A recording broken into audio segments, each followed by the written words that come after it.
வணக்கம் நேயர்களே, விவாத நேரம் நிகழ்ச்சிக்கு உங்களை அன்புடன் வரவேற்கிறோம். இன்று நாம் விவாதிக்கக்கூடிய தலைப்பானது குடியரசுத் தலைவருக்கு காலக்கெடு நிர்ணயித்ததற்கு எதிர்ப்பு. சூப்பர் நாடாளுமன்றமாக செயல்படுகிறதா உச்சநீதிமன்றம்? குடியரசு துணைத் தலைவரின் ஆதங்கம் ஜனநாயக வெளிப்பாடா? நீதித்துறைக்கு எதிராக விடுக்கப்பட்ட பகிரங்க எச்சரிக்கையா என்ற தலைப்பில் தான் நாம் இன்று விவாதிக்க இருக்கிறோம். சமீபத்தில் உச்சநீதிமன்றம் வழங்கிய தீர்ப்பு நம் அனைவருக்குமே தெரிந்த ஒன்று. தமிழக ஆளுநர் அவர்கள் நீண்ட நாட்களாக சில ஆண்டுகளாக கிடப்பில் போடப்பட்டிருக்கக்கூடிய மசோதாக்களுக்கு எதிராக தமிழக அரசு தொடர்ந்த வழக்கில் உச்சநீதிமன்றம் ஒரு தீர்ப்பை வழங்கியது. அதில் 142 என்ற தனது அதிகாரத்தை பயன்படுத்தி அந்த மசோதாக்கள் நிறைவேற்றப்பட்டதாகவே அந்த தீர்ப்பானது வழங்கப்பட்டது. இது மேல்முறையீட்டுக்கு செல்லும் என்றும் பல தரப்பிலிருந்து கூறப்பட்டு வருகிறது. அதாவது மறுசீராய்வு மனு செய்யப்படும். இந்த தீர்ப்பானது நிலைத்திருக்காது என்று பலரும் தனது கருத்துக்களை தெரிவித்து வந்தனர். தற்போது துணை குடியரசுத் தலைவர் அவர்கள் இது குறித்து தெரிவித்த கருத்து மிகப்பெரிய ஒரு பேசுபொருளாக இருக்கிறது. அதாவது 142 என்று அது குறித்து அவர் பேசும்போது, nuclear missile against democratic forces available to the judiciary 24/7 அப்படின்றது தெரிவிச்சிருக்கார். அதாவது இது ஒரு நியூக்ளியர் மிசைலுக்கு கம்பேர் பண்ணி அதை பயன்படுத்துகிறதா, நீதித்துறைக்கு எதிராக அவர்கள் பயன்படுத்துகிறார்களா என்பது போன்ற தனது கேள்வியை அவர் வைத்திருக்கிறார். இதுதான் தற்பொழுது பேசுபொருளாகி இருக்கிறது. இது குறித்து பல தலைவர்களும் தனது எதிர்ப்பை தெரிவித்திருக்கிறார்கள். நமது திருச்சி சிவா அவர்கள் கூட இது நெறிமுறையற்ற பேச்சு என்று அவர் தனது கருத்தை தெரிவித்திருக்கிறார். கபில் சிபல் போன்றவரும் பல்வேறு கேள்விகளையும் இது குறித்து எழுப்பியிருக்கிறார்கள். நீதித்துறை 1975 வழங்கும் பொழுது, அதாவது இந்திரா காந்தி அவர்களுக்கு எதிராக ஒரு நீதிபதி வழங்கிய தீர்ப்பை அப்போது நீங்கள் ஏற்றுக்கொண்டீர்கள், இப்போது 2 நீதிபதி வழங்கிய தீர்ப்பை நீங்கள் ஏற்றுக்கொள்ள மாட்டீர்களா என்பது போன்ற பல கருத்துக்களும் இது தொடர்பாக வந்த வண்ணம் இருக்கிறது. குடியரசு துணைத் தலைவர் அவர்கள் 142 பற்றி கூறிய கருத்தை பற்றி நாம் விவாதிக்க இருக்கிறோம். விவாதத்திற்கு செல்லும் முன் நமது விருந்தினர்களை வரவேற்போம். முதலாவதாக இணையம் வழியாக நம்முடன் இணையும் விருந்தினர்கள் உச்சநீதிமன்ற வழக்கறிஞர் திரு முத்துகிருஷ்ணன் அவர்களை வரவேற்போம். வணக்கம் சார். வணக்கம் முத்துகிருஷ்ணன் சார். அடுத்ததாக பிஜேபியின் திரு அண்ணாமலை அவரை வரவேற்கலாம். வணக்கம். வணக்கம். அரங்கில் நம்மோடு இணையும் திமுகவின் மயிலாடுதுறை விக்கி அவர்களை வரவேற்போம். வணக்கம். வலதுசாரி சிந்தனையாளர் சாய் சுதாகர் அவர்களை வரவேற்கலாம். வணக்கம். அரசியல் விமர்சகர் நந்தகுமார் அவர்களையும் வரவேற்போம். வணக்கம். வணக்கம்.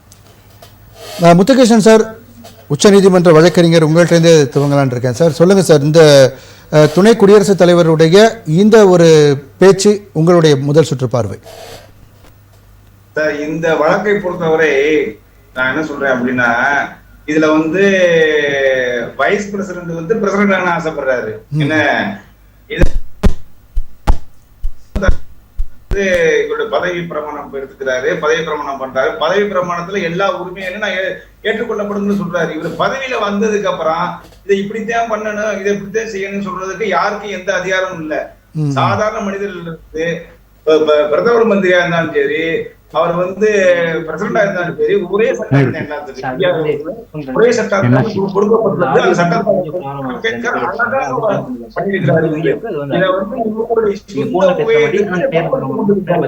அதான் உண்மை. இவர் இன்னைக்கு இன்னமும் வைஸ் பிரசிடண்ட் ஆனவங்க 60 வருஷமா 70 வருஷமா காங்கிரஸ் ஆட்சி நடந்துச்சு. அதுக்கப்புறம் பெரிய பெரிய ஆட்கள்லாம் ஆட்சி பண்ணிக்கிட்டு இருக்காங்க. அப்பெல்லாம் தெரியாதவரை கண்டுபிடிக்கிறாரு. இப்ப உடைய கொள்கை என்னவென்றால், பாரதிய ஜனதா கட்சி உண்மையான கொள்கை என்னவென்றால், ஒரே நாடு ஒரே தேர்வு முறையில கையெழுத்துட்டாங்க. பிரதம மந்திரி என்ன நினைக்கிறாரு, குடியரசு ஜனாதிபதியான்னு நினைக்கிறாரு. இவர் வைஸ் பிரசிடென்ட் என்ன நினைக்கிறாரு, இவர் ஜனாதிபதியான்னு நினைக்கிறாரு. இவருக்கு எந்த ஒரு சட்டமும் தெரியாது, திட்டமும் இல்லை. எதுவுமே மக்களிடம் குழப்பத்தை உண்டு பண்ணுவதுதான் இப்படி முதல் வேலை. இதை உச்சநீதிமன்றத்தை கையில் எடுத்துக் கொண்டிருக்கிறார்கள். உச்சநீதிமன்ற நீதியரசர்களிடம் தெளிவாக இருக்கிறார்கள் இந்த வழக்கின் விஷயத்தில். 142 கிளீனா போட்டிருக்க எல்லாமே. அதே மாதிரி ஒவ்வொரு சட்டத்தை நான் பேசுறாங்க, இன்னைக்கு எனக்கு நேரமே பத்தாது. இது முறைப்படி என்ன சட்டமோ சட்டம் செல்லும். அதுதான் எங்களுடைய உண்மையான கருத்து. இந்த சட்டத்திற்கு யாரும் தடை செய்ய முடியாது, தடை பண்ணவும் முடியாது. இந்த எலெக்ஷன் ஆக்ட்ல நீங்க படிச்சு பார்த்தா தெரியும், வைஸ் பிரசிடென்ட் எலெக்ஷன்ல நீங்க அதை படிச்சு பார்த்தா எல்லாமே அதுல இருக்குது. எங்களுக்கு பேரு நேத்துல இருந்து 3 நாள் லீவு, இன்னைக்கு தான் கொஞ்சம் நிம்மதியா இருக்கலாம். நீங்க கூப்பிட்டீங்க, சரி நான் விடக்கூடாதுங்கிறாக்கா. இன்னும் நிறைய கருத்துக்கள் இருக்கிறது, எவ்வளவு ஜட்ஜ்மெண்ட் இருக்கு இதுல. இதை பத்தி பேசுறதா இன்னைக்கு முழுவதும் பேசல. எனக்கு நீங்க கொடுத்தது 1 மணி நேரம் தான். 1 மணி நேரத்துல நான் எடுக்கிற கூடிய எனக்கு ஒரு வழி ஆயிடுச்சு. ஆனா இது முழுக்க சட்டத்துக்கு புறமான கருத்தை தான் இந்த வைஸ் பிரசிடென்ட் அடுத்த ஒரு பிரசிடென்ட் ஆக வரதுக்கான சாத்தியக்கூறுகள் இருக்கு. நாளைக்கு நம்ம வரும்பொழுது அவருடைய அந்த விஷயங்களும் பாதிக்கப்படும். அவருக்கும் அந்த இது 3 மாசத்துக்குள்ள மசோதாக்களுக்கெல்லாம் வந்து ஒப்புதல் அளிக்கணும் அப்படின்ற போன்ற விஷயம் அவருக்கும் பாதிப்பை ஏற்படுத்தும் அப்படின்றதுக்காக இப்போ அவர் தெரிவிச்சிருக்காரா? அதாவது இதை நீங்க சொல்றது எனக்கு புரியல, அதான் உண்மை. தெளிவா புரியல எனக்கு. இல்ல இப்ப பேசுறது கேக்குதுங்களா? நான் பேசுறது கேக்குதுங்களா உங்களுக்கு இப்ப தெளிவா? இல்ல சார், இப்போ துணை குடியரசுத் தலைவர் நாளைக்கு அவரும் குடியரசுத் தலைவருக்கான சாத்தியக்கூறுகள் இருக்கு. ஸோ இப்போ இந்த குடியரசுத் தலைவருக்கு 3 மாத காலக்கெடு அப்படின்றது நாளைக்கு அவர் குடியரசுத் தலைவர் ஆனாலும் அவருக்கு பாதிப்பு ஏற்படுத்தும். ஸோ அதனுடைய வெளிப்பாடாக தான் அவர் தெரிவிச்சிருக்காரான்னு கேட்கிறேன். இருக்கலாம், அப்படியே இருக்கலாம். நீ சொல்றது வந்து 100% உண்மை. நமக்கு இது வந்துருமா அப்படின்னா அவர் வந்து பிரசிடண்ட் ஆசைப்படுறாரு, வைஸ் பிரசிடண்ட் ஆசைப்படுறாரு. சரி, அவரு இந்த இதே வேணா ஒரே நாடு ஒரே தேர்தல் அவர் வந்து ஜனாதிபதி ஆசைப்படுறாரு. இந்தியாவுடைய அரசியல் அமைப்பு சட்டத்தை மாற்றுவதற்கு உண்டான வாய்ப்புகளை உருவாக்கி கொண்டிருக்கிறார்கள். அது மக்கள் நடக்க போகிறது. அதான் அதுக்கு இதெல்லாம் வந்து அறிகுறிகள். சரி, ஓகே சார், நான் மறுபடியும் உங்கள்கிட்ட வரேன். சரி, திரு சாய் சுதாகர் சார், நீங்கள் இந்த விஷயத்தை எப்படி பார்க்குறீங்க சார்? சார் சொல்லும்போது கண்டிப்பாக இது வந்து மதிப்பிற்குரிய முத்துகிருஷ்ணன் சார் சொன்னார். அதாவது இப்போ ஒருத்தர் வந்து ஜனாதிபதியாக ஆசைப்படுவது அரசியல் அமைப்பை மாற்றுவதற்காக ஒரு காரணம் அப்படின்றாரு. அதுக்காக அரசியல் அமைப்பை மாற்றுவாங்களா சார்? யார் ஒருத்தர் ஜனாதிபதி ஆகலாம், என்ன யார் வேணால் ஆகலாம். இந்திய குடியரசில் 45 வயசு தாண்டி இருந்தால் அவங்க ஜனாதிபதி ஆகிறதுக்கு அவருக்கு எல்லாத்துக்கும் வாய்ப்பு இருக்குது. 140 கோடி மக்களுக்கும் வாய்ப்பு இருக்குது. 45 வயசை தாண்டினா ஒரு ஆள் வந்து ஜனாதிபதி ஆகணும்னா, ஐயா உங்களுக்கு தான் சொல்கிறேன், அவர் வந்து அரசியலமைப்பை மாற்றி தான் ஜனாதிபதி ஆகணும்னு கிடையாது. ஒரு துணை ஜனாதிபதியாக இருப்பவர் ஜனாதிபதி ஆகணும்னு நினைக்கிறது தப்பு கிடையாது. இது ஜனநாயக நாடு. எந்த கட்சியோ எந்த அட்வொகேட்டோ எந்த ஜட்ஜோ அதை எந்த விதத்திலும் நிராகரிக்க முடியாது, அதை தடுக்க முடியாது. இது வந்து நீங்கள் இதை சொல்லியிருந்தீங்கன்னா நான் உங்களை இது ஆனர் பண்ணியிருப்பேன். என்ன அவங்க ஆர்டிகல் 142 சரத்து எண் 142 இன்வோக் பண்ணுறேன்னு சொல்கிறாங்க. அந்த சரத்து எண் 142 என்ன சொல்லுது? மற்ற நீதி அரசர்கள் கொடுத்த தீர்ப்பு தவறு என்று நினைக்கும் பொழுது இல்லை அப்பீல் வரும் பொழுது அதை மாற்றி அமைப்பதற்கு அந்த சட்டம் இடம் கொடுக்குது 142. அண்ட் நீங்கள் உங்கள் தரப்பில் நீங்கள் கவர்னருக்கு எதிராக வாதம் வைக்கும்போது நீங்கள் என்ன சொன்னீங்க? அவர் வந்து மக்களால் தேர்ந்தெடுக்கப்படாதவர், 8 கோடி மக்களால் தேர்ந்தெடுக்கப்பட்ட ஒரு ஆட்சி, அதுக்கு எதிராக கவர்னர் செயல்படக்கூடாதுன்னு சொன்னீங்க. அப்போ ஜனாதிபதி வந்து 140 கோடி மக்களால் தேர்ந்தெடுக்கப்பட்டவர்கள், அவருக்கு எதிராக நீங்க பேசலாமா? அவரை என்னெல்லாம் பேசுறீங்க நீங்க? அது தப்பு இல்லையா? 8 கோடி மக்கள் உருவாக்கிய அரசுக்கே மதிப்பு கொடுக்கணும் ஒரு கவர்னர்னா, அந்த 140 கோடி மக்கள் தேர்ந்தெடுக்கப்பட்ட ஒரு ஜனாதிபதிக்கு ஜுடிஷியரியும் கொடுக்கணும், எக்ஸிக்யூட்டிவும் கொடுக்கணும். எந்த விதத்திலையும் அந்த இந்திய அரசியல் அமைப்பில் ஜனாதிபதிக்கு உத்தரவு போடுவதற்கு என்னுடைய கணக்குப்படி அதிகாரம் கிடையாது. ஜுடிஷியரி கூட எப்போ கொண்டு வரலாம்னா ஆர்டிகல் சரத்து எண் 145(3) அதன் வழியாக கொண்டு வரலாம். இல்ல சார், ரெண்டாவது இன்னொரு பிரச்சனைகள் வந்து குடியரசுத் தலைவருக்கும் மத்திய அரசுக்கும் இல்ல. ஏன்னா இணக்கமான சூழல் தான் அங்க நிலவுது. பிரச்சனைகள் வரும்போது தான் அது பேசுபொருளாகும். பிரச்சனை கிடையாது. இது பிரச்சனையை உருவாக்குனது ஜுடிஷியரி. அந்த 145 பிரிவின் படி சொல்லும் பொழுது கூட ஜனாதிபதி ஒப்புதல் இருக்கணும், அப்பதான் அந்த மாற்றவே முடியும். அண்ட் இதை வந்து இன்னொன்று மினிமம் 5 நீதிபதிகள் கொண்ட ஒரு ஜுடிஷியரி கான்ஸ்டிடியூஷனல் பெஞ்ச் இந்த சரத்து 142 படி அதிகாரம் இருக்குன்னா, ஜனாதிபதிக்கு நீங்க உத்தரவிடுறதுக்கு அதிகாரம் இருக்குன்னா அந்த சட்ட திருத்தத்தை முதல்ல கொண்டு வரணும். இல்ல சார், இப்போ ஒரு துணை குடியரசுத் தலைவரே வந்து ஒரு உச்சநீதிமன்றத்தினுடைய தீர்ப்பை இப்படி வந்து விமர்சிச்சு பேசுறது, நியூக்ளியர் மிசைல்னு சொல்றது, சூப்பர் பார்லிமெண்டான்னு கேட்கறதெல்லாம் வந்து, ஆமா சார், அவர் என்ன ரொம்ப தெளிவா சொல்றாரு, ஜுடிஷியரி, லெஜிஸ்லேச்சர், எக்ஸிக்யூட்டிவ், இந்த 3த்துக்கும் வித்தியாசம் கண்டிப்பாக எல்லாரும் தெரிந்து கொள்ள வேண்டிய நேரம், ஒரு கட்டாயம், ஒரு தருணம் வந்திருக்குன்னு அவர் தெளிவா சொல்றாரு. ஒருத்தர் இன்டர்ஃபியர் பண்ணக்கூடாது. நம்ம குடியரசுல குடியரசுத் தலைவர் தான் அத்தாரிட்டி. இதுல வந்து எந்த மாற்று கருத்தும் கிடையாது. ஆனா இதையே நான் இன்னொரு விதம் 2 கேள்வி மட்டும் கேட்கிறேன். அப்போ நம்ம இந்திய அரசியலமைப்பை எழுதியவர்கள் அந்த 8-9 பேர் கொண்ட குழு தவறு செய்தார்களா? அதாவது திரு Ambedkar, father of the constitution, அவர் தவறு செய்தாரா? as soon as possible அப்படின்னு அவர் ஏன் குறிப்பிட்டாரு? அவர் ஏன் அந்த நாட்களோ மாதங்களோ வருடங்களோ குறிப்பிடவில்லை? அது முதல் கேள்வி. நடைமுறை சிக்கல்கள் இருக்கும்போது நிறைய அமெண்ட்மெண்ட்ஸ் வந்துட்டு தானே சார் வந்துட்டு இப்ப அதான் சொல்றேன், அமெண்ட்மெண்ட்டை கொண்டு வாங்கன்னு தான் சொல்றேன். அமெண்ட்மெண்ட்டை கொண்டு வந்தாதான் கரெக்ட். நீங்க அந்த பாயிண்ட்டுக்கு வந்துட்டீங்க. அமெண்ட்மெண்ட் இல்லாம இந்த மசோதாக்கள் நீண்ட நாட்களாக எந்த பதிலும் சொல்லாம கிடப்பில் இருக்கிற போது இந்த முடிவு எடுக்க வேண்டிய சூழலுக்கு அவங்க தள்ளப்பட்டு சூழ்நிலை தள்ளப்படுவது என்ன சொல்லலாம்னா அறிவுறுத்தலாம். அதாவது அமெண்ட்மெண்ட் கொண்டு வாங்க, இது கஷ்டம் கொடுக்குது. சரி, இப்போ உங்களுடைய பார்வையும் உச்சநீதிமன்றம் பண்ணது இப்போ சரியில்லைன்னு உங்களுடைய ரெண்டாவது கேள்வி. அதாவது மதிப்பிற்குரிய அட்வொகேட் கேட்டார், இந்த மாதிரி இந்த காலம் தள்ளக்கூடாது, இது வந்து அவங்க தீர்ப்பு கூறலாம்னு. இதே உச்ச நீதிமன்றத்தில் 25 வருஷமா 30 வருஷமா கேஸ் எல்லாம் இருக்குது. அதுக்கு யார் பொறுப்பு? சில கேஸில் வந்து ஒரு மரண தண்டனையோ இல்லை ஆயுள் தண்டனையோ கொடுத்து அவங்க அப்பீலுக்கு போய் 20 வருஷம் அந்த கேஸ் நடந்து வாதாடி என்ன மக்களுடைய ஒரு ஒட்டுமொத்தமான ஒரு எண்ணங்கள் தேவைகளுக்காக நிறைவேற்றப்படக்கூடிய மசோதாக்கள் நிலுவையில் இருக்கிறதுக்கும் ஒரு தனிநபரோட வழக்கு நிலுவையில் இருக்கிறதுக்கும் தனிநபர் ஒரு நபர் கூட தண்டிக்கப்படக்கூடாது சார். உங்க சட்டம் என்ன சொல்லுது? ஒரு நிரபராதி கூட தண்டிக்கப்படக்கூடாது. சரி, ஓகே சார், அதுதான் சொல்லுது. அப்போ அவனுக்கு 15 வருஷம் கழிச்சு ஒரு மரண தண்டனை தீர்ப்பு கொடுத்தவனுக்கு விடுதலை கொடுத்தீங்கன்னா அதுக்கு யார் பொறுப்பு? சரி சார், மறுபடியும் அவனுடைய மன உளைச்சலுக்கு யார் பதில் சொல்லுவாங்க? அப்போ இதுக்கு ஒரு டைம் ஃப்ரேம் வேண்டாமா? கண்டிப்பா வேணும் இல்லையா? ஜுடிஷியரி கூட கண்டிப்பா. நீங்க சொல்றீங்கல்ல ஒரு மனுஷன் ஒரு நாடு, கரெக்ட்.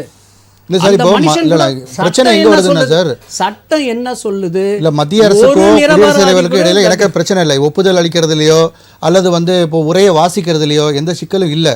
ஆனா இங்கே பிஜேபி ஆளாத மாநிலங்கள்ல ஆளுநர்கள் வந்து பிரச்சனைகள் பண்ணும்போது தான் இந்த கேள்வி எழுது. கண்டிப்பா நம்ம பேசுவோம், அடுத்த சுற்றுல இதை பத்தி விரிவா பேசுவோம். திரு விக்கி, உங்களுடைய பார்வை. இந்த பேசிய துணை குடியரசுத் தலைவர் யாருன்னு நானும் பல நேரங்களில் பதிவு செஞ்சுருக்கிறேன். அப்பட்டமான தன்னுடைய பாஜகவின் முகத்திரையை, தன்னுடைய ஆர்எஸ்எஸின் சித்தாந்தத்தை ஒரு இந்தியாவின் துணை குடியரசுத் தலைவராக உட்கார்ந்து கொண்டு பேசியவர் என்ன சொன்னார் அப்படின்னா, ஒரு மாநிலத்தை பிடிக்க வேண்டுமா அந்த மாநிலத்தின் மொழியை முதல்ல அழிக்க வேண்டும் என்று சொன்னவர் தான் இப்போ மதிப்புமிக்க இந்த கருத்துக்களை வெளியிட்டிருக்கிற இந்தியாவின் துணை குடியரசுத் தலைவர். ஆதாரம் வேணா இருக்குது, நான் வந்து ஃபுட்டேஜ் என்னோடய ட்விட்டர்லேயே போட்டிருக்கேன், வேணால் எடுத்து யார் வேணாலும் பார்த்துங்க. ஏன்னா இதை வந்து நான் பல விவாத நேரங்களில் பேசும்போது பேசியிருக்கேன். ஏன்னா அவ்வளவு தூரம் ஆர்எஸ்எஸின் புத்தி தெளிவாக இருக்கும். அவர் அப்படியே வச்சுருப்பார். ஒரு மாநிலத்தை அழிக்கணும்னா நீ அவனோட மொழியை அழி, அப்போ ஒரு தேசிய இனங்களை அழித்து அந்த இடங்களை பிடிக்கணும் அப்படிங்கிற ஆர்எஸ்எஸின் சித்தாந்தம் இருக்குல்ல. இந்து ராஷ்டிரம் படைக்க வேண்டும், இந்து தேசம் படைக்க வேண்டும் என்று சொல்றாங்களே, அந்த அப்படியே அந்த மனநிலை அப்படி இருக்கு. ஏன்னா இங்க இந்தியா என்பது பல மாநிலங்கள் சேர்ந்த கூட்டமைப்பு, பல மாநிலங்களில் பல மொழிகள் பேசப்படுகிறது, பல கலாச்சாரங்கள் இருக்கு.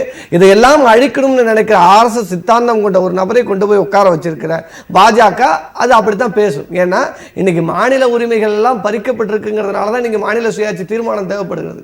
அப்ப மாநில உரிமையான இன்னைக்கு மக்களால் தேர்ந்தெடுக்கப்பட்ட அரசு ஒரு தீர்மானங்களை நிறைவேற்றணும் அப்படின்னு அது ஆளுநருக்கு அனுப்பினா, மக்களால் தேர்ந்தெடுக்கப்படாத பாஜகவால் பொறுப்பில் அமர்த்தப்பட்ட பாஜகவின் முன்னாள் ஏஜென்ட்களை கொண்டு வந்து உட்கார வைத்துக்கிட்டு அதை வந்து பதிலளிக்காம, நான் பதிலளிக்கலைன்னா அதை நிராகரிச்சுட்டேன்னு தான் அர்த்தம்னு வெட்ட வெளிப்படையா பொது மேடையில் பேசுகிற ஒரு நபரை கொண்டு வந்து உட்கார்ந்து இந்த மாதிரியான கருத்துக்களை எல்லாம் பேச வைத்துட்டு நாங்க இதுக்கான காலக்கெடுவை நிர்ணயிக்கணும் அப்படின்னு சொன்னா அதுவும் வந்து பதில் தராம அமைதியா இருக்கும்போது நாம் என்ன பண்றோம்? அடுத்தது ஒரு அரசாக என்ன செய்யணும்?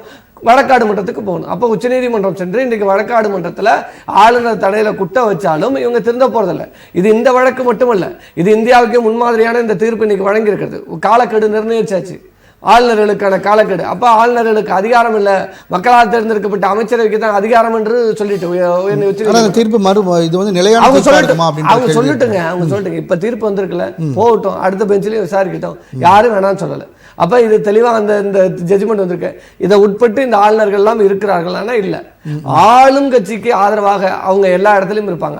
ஆனால் எதிர்க்கட்சிகள் ஆளக்கூடிய மாநிலங்களில் இந்த ஆளுநர்களை வைத்து என்ன செய்கிறாங்கன்றத கேள்வி. அடுத்தது இன்னைக்கு வகுப்பு போர்டுக்கு எதிராக இப்போ ஏன் இவர் பேசணும்னா, இந்த விஷயங்கள் தமிழ்நாட்டில் கொண்டு வந்த இந்த விஷயம் வந்து இன்னைக்கு இந்திய அளவிற்கு இது வந்து பேசு பொருளாக மாறுச்சு. அப்போ ஆளுநர்களுக்கு வந்து ஒரு நம்ம வந்து ஒரு வரம்பு வைக்கணும், அப்போ ஆளுநர்களை ஒரு குறிப்பிட்ட எல்லைக்குள்ளே நிறுத்தணுங்கிற இந்த தீர்ப்பு மூலம் இந்த தீர்ப்பு எல்லா மாநிலங்களும் இன்னைக்கு வந்து அது பேசு பொருள் ஆன பிறகு இப்போ அடுத்தது வகுப்பு போர்டில் சேஞ்ச் பண்ண அமெண்ட்மெண்ட்டை இடைக்காலமாக நிறுத்தணும் அப்படின்னு சொன்னதும் இவங்க 144 வந்து ஒரு ஏவுகணைக்கு சமமாக 142ங்கிறது ஏவுகணைக்கு சமமாக 142 பயன்படுத்தி இந்த ஆளுகிற அரசுக்கு எதிராக நீங்கள் பேசுவது சரியானா மக்களால் தேர்ந்தெடுக்கப்பட்டவரா நீங்க? முதல்ல நீங்க மக்களால் தேர்ந்தெடுக்கப்படாத ஒரு நபர், உங்களுக்கு அந்த அதிகாரம் இருக்கா இயல்பா அப்படின்னா மக்களால் தேர்ந்தெடுக்கப்படாத நபரான துணை குடியரசுத் தலைவருக்கு அந்த அதிகாரம் இல்லை. நான் ஏன் சொல்றேன்னா அவர் ஒரு பொதுவான நபர் அல்ல, அவர் ஒரு RSS காரர், அவ்வளவுதான்.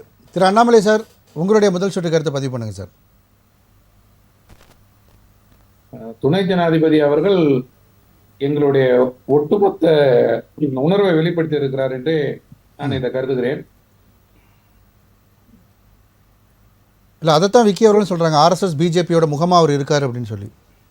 இல்ல, அவரு திமுக பேசுவாரு. இப்ப அப்பாவு சபாநாயகரா இருக்காரு இல்லைங்களா, அவரு பொதுவா தானே இருக்கணும். தொடர்ந்து பேசுங்க சார். பொதுவா இருக்காரா? நீங்க தான் சொல்லுங்க. ஒரு கட்சி மூலமா தேர்ந்து எடுக்கப்படுறவங்களுக்கு இப்ப அது போல ஒரு சில விதிவிலக்குன்னா, இப்ப மாண்புமிகு ஒரு நம்ம அப்துல் கலாம் இருந்தாங்க கட்சி சார்பற்றவர், அவங்க தான் அது போல இருக்க முடியும். ஒரு கட்சி மூலமா தேர்ந்தெடுக்கப்படுறவங்க RSS இருக்கிறவங்க அத அப்படிதான் செயல்படுவாங்க. அதுல வந்து ஒரு குற்றம் எல்லாம் காண முடியாது. நம்ம இப்போ நீதிபதிகள் நீதி என்னங்கிறத பாக்குறத விட தங்கள் மனசுக்கு தோன்றபடி வாய்க்கு வந்தபடி எல்லாம் பேச ஆரம்பித்து விட்டார்கள் என்றுதான் நான் கருதுகிறேன். இப்ப இங்க பாத்தீங்கன்னா கோயில்ல வந்து மண்டகப்படியில சாதி வரக்கூடாது, பள்ளிகள்ல வந்து சாதி பேர் இருக்கக்கூடாது. ஏன் இதே வந்து நீதிபதிகள் கிறிஸ்டின் பள்ளிகள் எல்லாம் அந்த கிறிஸ்டின் பேர்ல இருக்கக்கூடாது, கிறிஸ்டின் காலேஜ் பேர்ல எல்லாம் அந்த கிறிஸ்டின் பேர் வரக்கூடாதுன்னு சொல்ல முடியுமா? முஸ்லிம் பேர்லாம் இருக்கக்கூடாது சொல்ல முடியுமா? சொல்ல மாட்டாங்க. பேருக்கு பின்னாடி ஜாதி மதம் தான் வரக்கூடாது, பேரே இருக்கக்கூடாதுன்னு சொல்லல இல்லையா? இல்லைங்க. இப்ப செயின்ட் பீட்டர்ஸ் என்னது? ஓகே. செயின்ட் லூத்தர் என்னது? முகமது சதக். சரி, சதக் தாங்க பேரு, முகமதுங்கிறது. சரி, சொல்லுங்க சொல்லுங்க. இந்த நாட்டுல இந்த மதச்சார்பின்மை என்பது சட்டத்தை மதிக்க வேண்டும் என்பது இந்துக்களுக்கு மட்டும்தான் அங்க வகுக்கப்பட்டிருக்கிறது, மற்ற யாருக்கும் பொருந்தாது போல இருக்கு. சரி, என்ன சார், குடியரசு துணைத் தலைவராக இருக்கிறவர் இந்தியாவுக்கு பொதுவான நபர், அவர் வந்து நீங்க சொன்ன மாதிரி நான் எங்களுடைய கட்சியின் முகமா அவர் பேசுவார் அப்படின்னு சொல்றது எந்த வகையில் ஏற்றுக்கொள்ளக்கூடியதா இருக்கும்? இல்ல, கட்சியின் முகமாக இல்லைங்க. ஒரு கட்சி ஆட்சி நடத்துதுன்னா அவங்களுக்குன்னு ஒரு சித்தாந்தம் இருக்கும், ஒரு கொள்கை இருக்கும். இது வந்து எல்லாருக்கும் நியாயமா வர வேண்டிய கோவங்க. எந்த காலத்துல வந்து ஒரு சுப்ரீம் கோர்ட் எந்த நீதிபதி வந்து ஜனாதிபதிக்கு வந்து உத்தரவு பிறப்பிச்சிருக்காங்க? நீதிமன்றத்தில் உங்களுக்கு அந்த தீர்ப்புல விமர்சனம் இருந்தா மறுசீராய்வுக்கு போகலாம், அதுதான் நியாயமான நடைமுறை. ஒரு துணை குடியரசுத் தலைவர் விமர்சிச்சு பொது வழியில பேசுறது, அதுவும் இவ்வளவு பகிரங்கமா நியூக்ளியர் மிசைல கம்பேர் பண்ணி பேசுறது எப்படி ஏத்துக்க முடியும் சார்? ஏங்க கருத்து சுதந்திரம் அப்ப எங்களுக்கெல்லாம் வராதா? அவர் நீதிபதியா இருந்து என்ன வேணாலும் பேசலாம். அவரு நான் இந்திய குடிமகன், கருத்து சுதந்திரம் எனக்கு சட்டம் வழங்கின உரிமை, நான் பேசக்கூடாதா? நான் பேசலாமே. சரி, அவர் பேசுறது என்ன தப்புன்னு சொல்லுங்க. எனக்கு ஒரே ஒரு விஷயத்த வந்து இது தப்பு சார், உங்களுக்கு தோணுது சொல்லுங்க பாக்க எனக்கு. சரி, ஓகே சார், நான் மறுபடியும் நான் உங்ககிட்ட வரேன் சார். ஒரு நிமிஷம் சார். திரு நந்தகுமார் சார், உங்களுடைய பார்வை சார். இப்போது இது அடிப்படை வந்து பார்த்தீங்கன்னாக்கா இன்றைக்கி ஆர்டிகிள் 200 என்ன டிஃபைன் பண்ணுதுன்னா, கவர்னருடைய ரோல் என்ன இருக்குது. ஒரு தீர்மானம் வந்து ஒரு சட்டம் பில்லு வந்து பாஸ் பண்ணி அது வந்து கவர்னருக்கு போகும்போது அவருக்கு 3 ஆப்ஷன் தான் இருக்குது. ஒன்று வந்து அதுக்கு ஒப்புதல் கொடுக்கலாம், இல்லை வந்து அதை திருப்பி அனுப்பலாம், 3வது வந்து பிரசிடெண்ட்டுக்கு வந்து ரெஃபர் பண்ணலாம். அதுலேயே வந்து 2வது போர்ஷனில் என்ன சொல்கிறாங்கன்னா அந்த காலக்கெடுன்னு அதில் பார்க்கும்போது அதாவது 2வது முறை நிறைவேற்றி அனுப்புனா கண்டிப்பாக அதை நிறைவேற்றி ஆகணும் அப்படின்றதும் இருக்கா சார்? ஆமாம், அதாவது வந்து தடவை வந்து கவர்னர் வந்து அவர் திருப்பி அனுப்பிச்சாருன்னா திருப்பி அது சட்டமன்றம் வந்து அதே மாதிரி இப்போ அனுப்பிச்சது வந்து அந்த 10மே வந்து வார்த்தை 1 இன்ச்சு கூட மாறாமல் ஒரு லெட்டர் கூட மாறாமல் அப்படியே தான் திருப்பி ஜனாதிபதிக்கு அனுப்பக்கூடாதுன்றதும் இல்ல, அது வந்து பெரராகேட்டிவ் ஆஃப் கவர்னர். அது அனுப்புறது 2வது முறை வந்து அனுப்புறது ஜனாதிபதிக்கு அனுப்பக்கூடாதுன்றது இல்ல, அது வந்து இங்க காலதாமதம் ஆகிறதுல தான் அவங்க வந்து அதை மென்ஷன் பண்றாங்க. அப்ப இதுல என்ன ஒரு பிரச்சனை வருதுன்னா இந்த கான்ஸ்டிடியூஷன்ல as soon as possibleங்கிறது என்ன, எனக்கு 2 நாள் as soon as possible, இன்னொருத்தருக்கு 2 மாசம் as soon as possible, இன்னொருத்தருக்கு 20 வருஷம் கூட as soon as possible.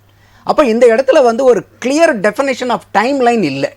இதுல வந்து இப்போ அவங்க சொல்லியிருக்கிறது என்னன்னா தடவை நீங்க வந்து திருப்பி அனுப்புறதுக்கு 1 மாசம் டைம் எடுத்துக்கணும், 2வது திருப்பி வரும்போது நீங்க 3 மாசத்துக்குள்ளார டைம் எடுத்து நீங்க திருப்பி அதை வந்து அசென்ட் கொடுக்கணும். ஏன்னா 2வது தடவை அப்படியே போச்சுன்னா அவர் வந்து ரெஃப்யூஸ் பண்ண முடியாது.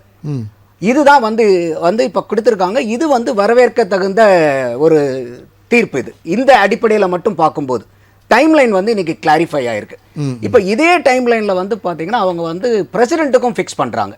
அந்த இடத்துல தான் இப்போ வந்து வைஸ் பிரசிடென்ட் வந்து நீங்க பிரசிடென்ட்டை டைரக்ட் பண்ற அளவுக்கு வந்து இதுல தான் சில விமர்சனங்கள் இருக்குது, சேர்த்தே சொல்லிடுங்க சார். இப்போ வந்து நடத்தக்கூடிய அவங்க அனுப்பக்கூடிய மசோதாக்கள் எப்படி இருந்தாலுமே அதுக்கு 2வது முறை தீர்மானம் நிறைவேற்றி வந்தால் அது நிறைவேற்றணும் அப்படின்னா இப்போ ஆளுநரே நீக்கணும்னு அதிக ஒரு மசோதா கொண்டு வராங்களோ இல்லை ஒரு அன்றைக்கி நிறைய பேர் விமர்சனம் பண்ணும்போது நான் வந்த விஷயங்களை சொல்கிறேன், தனி தமிழ்நாடுக்கான ஒரு தீர்மானத்தை நிறைவேற்றுறாங்களோ இந்த மாதிரி கொண்டாலும் 2வது முறை நிறைவேற்றி வந்தால் எப்படி அது இது வந்து இந்த தீர்ப்பு வந்து எப்படி அது சரி செய்ய முடியும் அப்படின்ற ஒரு கேள்வி இருக்கு. இல்லை, அதுதான் இப்போ கவர்னருடைய ரோல் வந்து என்னன்னா இவங்க சொல்கிற மாதிரி கவர்னர் வந்து சும்மா நாங்கள் கொடுக்கறதுக்கு அப்புறம் ஸ்டாம்ப் அடிச்சு அனுப்பணும் அப்படிங்கிறது இல்லை. கவர்னர் தான் ஒரு ஸ்டேட்டுக்கு வந்து கான்ஸ்டிடியூஷனல் ஹெட்.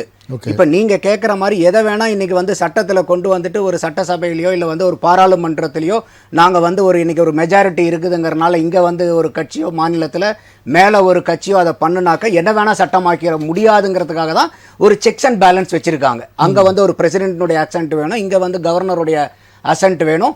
அப்படியே அதையும் மீறினாலும் ஒரு சுப்ரீம் கோர்ட்டுன்னு இருக்குது. ஏன்னா சுப்ரீம் கோர்ட்டு தான் இன்றைக்கி வந்து ஏன்னா எல்லாத்தையுமே நம்மளை டிரைவ் பண்ணுறது வந்து இந்தியன் கான்ஸ்டிடியூஷன்.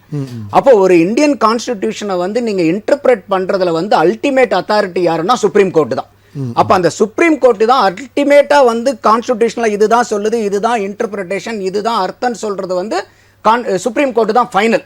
அப்போ இன்னைக்கு ஒரு கவர்னருக்கு வரும்போது நீங்க கேட்குற மாதிரி இந்த பிரச்சனைகள் வரும்போது தான் அவங்க வந்து பிரசிடென்ட்டுக்கு வந்து அதை ரெஃபர் பண்ணலாம். அப்படி அந்த மாதிரி பிரசிடென்ட்டுக்கு அனுப்பும்போது பிரசிடென்ட்டுக்கும் வந்து அந்த கான்ஸ்டிடியூஷனில் ஒரு சேலஞ்ச் இருக்கு. ஏன்னா இன்னைக்கு எல்லாருமே வந்து இப்போ ஒரு இன்னைக்கு முர்மு இருக்காங்கனாவே அவங்களுக்கு ஃபுல் அண்ட் ஃபுல் கான்ஸ்டிடியூஷன் தெரிஞ்சிருக்கணுங்கிற அவசியம் இல்லை. ஒரு கவர்னருக்கும் ஃபுல் அண்ட் ஃபுல் தெரிஞ்சிருக்கணுங்கிற அவசியம் இல்லை. அவங்களுக்கு வந்து லீகல் எக்ஸ்பர்ட்ஸ் இருப்பாங்க, கான்ஸ்டிடியூஷனல் அட்வைசர்ஸ் இருப்பாங்க. அப்போ அந்த மாதிரி உங்களுக்கு பிரசிடென்ட்டுக்கு வந்து ஏதாவது ஒரு சிக்கல் உங்களுக்கு கான்ஸ்டிடியூஷன் பேஸ் பண்ணி உங்களால டிசைட் பண்ண முடியலன்னா நாங்க சுப்ரீம் கோர்ட் இருக்கோம், எங்களுக்கு ரெஃபர் பண்ணுங்க, நாங்க உங்களுக்கு அதை வந்து எல்லாத்தையுமே ஆய்ந்து உங்களுக்கு நாங்க வந்து ஃபீட்பேக் கொடுக்குறோம், அதை வச்சு நீங்க என்ன பண்ணணுமோ பண்ணுங்க. அப்ப எந்த இடத்துலயுமே சுப்ரீம் கோர்ட் வந்து அவங்களுடைய ஃபைண்டிங்ஸ் கொடுக்கலாம். ஆனா இப்ப எங்க பிரச்சனை வருதுன்னா இவங்களே வந்து அந்த சுப்ரீம் கோர்ட்டே வந்து இன்னைக்கு அந்த 10க்கும் அசென்ட் கொடுக்கு. அப்ப அந்த இடத்துல தான் வந்து இவர் வந்து கேள்வி கேட்கிற சூழ்நிலை வருது. அப்ப நீங்க வந்து இதை பிரசிடென்ட் ஒரு கவர்னருக்கு வந்து நீங்க இந்த டைம் லைன் ஃபிக்ஸ் பண்ணிட்டு உடனே நீங்க இதை வந்து கொடுங்கன்னு சொல்லி அங்க கொடுத்துருந்தா பரவாயில்ல. இப்ப நீங்க இதை பண்ணாதனால நாங்க சுப்ரீம் கோர்ட் வந்து நாங்க இதுக்கு அசென்ட் கொடுக்குறோம் அப்படிங்கும்போது இன்னைக்கு கவர்னருடைய ரோல் அவங்க பண்றாங்களா? அப்ப நாளைக்கு வந்து ஒரு பிரசிடென்ட் ரோலை எடுத்துப்பாங்களா? நாளைக்கு வந்து ஒரு சீஃப் மினிஸ்டர் ரோலை அவங்க எடுத்துப்பாங்களா? அப்படிங்கிற ஒரு கேள்வி வந்து இன்னைக்கு அரசியல் வட்டாரத்திலிருந்து வைக்கப்படுது. ஏன்னா இன்னைக்கு வந்து ஒரு ஜனநாயகத்தில் தூண்கள் சொல்லும்போது உங்களுக்கு வந்து ஜுடிஷியரி, எக்ஸிக்யூட்டிவ், லெஜிஸ்லேச்சர், தென் பிரஸ். அவங்க தரப்புல இருந்து பேசும்போது அந்த 142ன்றதும் நமக்கு அவங்களுக்கு கொடுக்கப்பட்ட ஒரு விஷயம் தானே, அவங்க ஒன்றும் வரம்பு மீறி எதுவும் பண்ணல இல்லையா? இல்ல பண்ணல. அதாவது 142 என்ன சொல்லுதுன்னா எந்த இடத்துலயாவது வந்து உங்களுக்கு சட்டத்தின் அடிப்படையில் வந்து நம்மளால வந்து ஒரு சரியான தீர்ப்பு கிடைக்க முடியல, அந்த கோர்ட்டுக்கு முன்னாடி என்னென்ன கேசஸ் இருக்கோ அதுக்கு பூராமே அவங்க வந்து ஜவாப்தாரி எடுத்துக்கிட்டு அவங்க வந்து எக்ஸிக்யூட் பண்ணலாம். அதுக்கு வந்து பார்த்தீங்கன்னா அந்த இடத்துலையும் ஏதாவது ஒரு தவறு நடக்குது, சுப்ரீம் கோர்ட்டில் கூட ஒரு ஜட்ஜ்மெண்ட்டில் வந்து ஒரு ப்ராப்ளம் இருக்குன்னா அதுக்கு தான் வந்து பார்த்தீங்கன்னா திருப்பி வந்து உங்களுக்கு ரிவ்யூ பெட்டிஷன் இருக்கு. இல்லை இப்போ நீங்கள் சொல்கிறது பார்த்தா இப்போ இந்த வழக்குக்கு 122 அவசியம் இல்லைன்னு சொல்கிறீங்களா? இல்லை எல்லாத்துக்குமே அந்த சுப்ரீம் கோர்ட் இன்னைக்கு வந்து இந்த ஜட்ஜ்மெண்ட்டை கொடுத்துருக்கிறதே 142 பேஸ் பண்ணி தான். இல்ல அதான் இந்த இதுக்கு பேஸ் பண்ண வேண்டிய தேவை இல்லைன்னு சொல்றீங்களான்னு கேட்குறேன். இந்த வழக்குக்கு இது வந்து 142 பயன்படுத்தி இருக்க வேண்டிய அவசியம் இல்லைன்னு கருதுறீங்களான்னு கேட்குறேன். இல்லை இப்போ இது நீங்கள் 142 யூஸ் பண்ணுங்க, எனக்கு அதை பற்றி பிரச்சனை இல்லை. நீங்கள் இதை எந்த இடத்துல வந்திருக்கணும்னா ஒரு டைரக்ஷன் ஆன் த டைம் லைனை நீங்கள் ஜட்ஜ்மெண்ட்டாக கொடுத்துருக்கலாம்.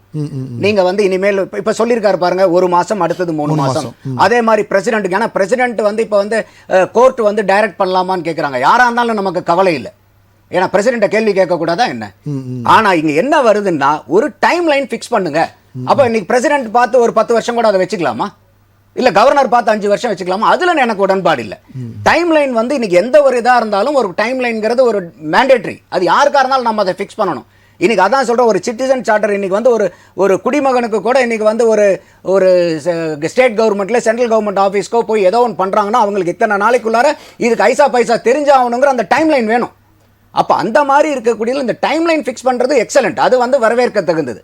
ஆனால் என்ன இடம்னா நாங்களே வந்து இதுக்கு அசன்ட் கொடுக்குறோம் அப்படின்னா நாளைக்கு எல்லாத்துக்குமே வந்து கோர்ட்டுக்கு போய் அசன்ட் வாங்கலாம், இல்லை எல்லாமே பண்ணலாம்னா அந்த இடத்துல தான் இவங்க கேள்வி கேட்குறாங்க. அப்போ நீங்கள் வந்து ஜுடிஷியரி வந்து ரெஜிஸ்ட்ரேட்டிவனுடைய ரோலை எடுக்கிறீங்களா நீங்கள்? அப்போ ஏன்னா இப்போ சிக்கலே பார்த்தீங்கன்னா ஒவ்வொரு இன்னைக்கு மாநிலத்தில் எடுத்துக்கிட்டீங்கனாலும் போலீஸுக்கும் அட்வொகேட்டுக்கும் எப்பயுமே பிரச்சனை இருக்கும், யார் பெரிய ஆளுங்கிறதுல.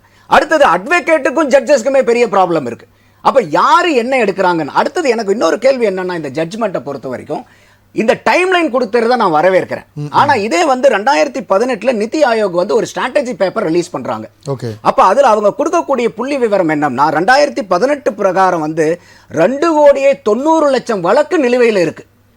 அதை இவங்க தீர்க்கணும்னா 324 வருஷம் ஆகுன்றாங்க. அந்த பெண்டன்சி ஆஃப் கேசஸ்னால 1.5% ஜிடிபியில் லாஸ் ஆகுது. அதாவது 4.5 லட்சம் to 6 லட்சம் கோடி ஒரு வருஷத்துக்கு சுப்ரீம் கோர்ட்டு, ஹை கோர்ட்டு, இது டிஸ்ட்ரிக்ட் கோர்ட்ஸில் இருக்கக்கூடிய பெண்டன்சி ஆஃப் கேசஸ்னால 6 லட்சம் கோடி வரைக்கும் நமக்கு லாஸ் ஆகுதுன்றாங்க. அப்படி இருக்கும்போது இதுக்கெல்லாம் யார் டைம் லைன் ஃபிக்ஸ் பண்றது? இது வந்து கான்ஸ்டிடியூஷனலா ஒரு ஸ்டேட் கவர்மெண்ட்டுக்கு கவர்னருக்கு சேலஞ்ச் வரும்போது மட்டும் இல்லை, ஒரு தனி மனிதனுக்கும் இன்னைக்கு பிரச்சனை வரக்கூடாது. இன்னைக்கு ஒரு ஸ்டேட் கவர்மெண்ட்டுக்கு வந்து இன்னைக்கு எல்லா விதமான ஆப்ஷனும் இருக்கு, அவங்களால போய் ஃபைட் பண்ணுது. இதே வந்து ஒரு கிராமத்தில் இருக்கக்கூடிய குடிமகனுக்கு வந்து இந்த வாய்ப்பு இருக்குமா, இல்லை இந்த வசதி தான் இருக்குமா? அப்போ இந்த இவ்வளோ இது வந்து 2018 2,90,00,000 வழக்கு. இப்போ 2024 பிரகாரம் வழக்கு பெண்டிங் எவ்வளோ தெரியுங்களா? 5,10,00,000 வழக்கு இன்னைக்கு பெண்டிங்ல இருக்கு. அப்போ இதுக்கெல்லாம் வந்து கோர்ட் பதில் சொல்ல வேண்டாமா? அப்போ இன்னைக்கு என்ன சொல்றோம், நம்ம தாமதிக்கப்பட்ட நீதி வந்து மறுக்கப்பட்ட நீதிக்கு சமம். இப்போ இவர் கூட நம்ம நண்பர் சொன்னார், பீகார்ல 28 வருஷம் கழிச்சு ஒரு மர்டருக்கு குற்றம் சாட்டப்பட்ட நபரை 28 வருஷம் கழிச்சு இல்ல நீ குற்றவாளி இல்ல நிரபராதின்னு சொல்லியிருக்காங்க. என்ன பலன் இதனால? அந்த குடும்பத்துக்கு எவ்வளவு இது? அடுத்தது இன்னைக்கு 66A ஐடி ஆக்ட்னு இருக்கு, தொழில்நுட்ப சட்டம் 66A பிரிவு. இது வந்து காங்கிரஸ் யூபிஏல இருக்கும்போது 2008 கொண்டு வந்தாங்க, சட்டமாக்கப்பட்டது. இதுல வந்து நிறைய இந்த சட்டத்தை மிஸ்பிரயோகம் பண்றாங்க, துஷ்பிரயோகம் பண்றாங்கன்னு சொல்லிட்டு 2015 வந்து இந்த சட்டத்தை வந்து அவங்க ரிவோக் பண்றாங்க, பேன் பண்றாங்க. அந்த சட்டம் சட்டமா இருக்கும்போது அதுல வழக்கு பதிவு செய்யப்பட்டது 681 வழக்குகள். 2015 அந்த சட்டமே காலாவதி ஆயிருது. காலாவதி ஆனதுக்கு அப்புறம் இல்லாத ஒரு சட்டத்தின் பேர்ல 1307 வழக்குகள் பதியப்பட்டு இவங்க சொல்லக்கூடிய இதே கோர்ட்ல கீழ இருந்து மேல வரைக்கும் வந்து விசாரணை நடந்துட்டு இருக்கு. யார் இதை நடத்துறது? வக்கீல்களும் ஜட்ஜுகளும் தானே நடத்திட்டு இருக்காங்க.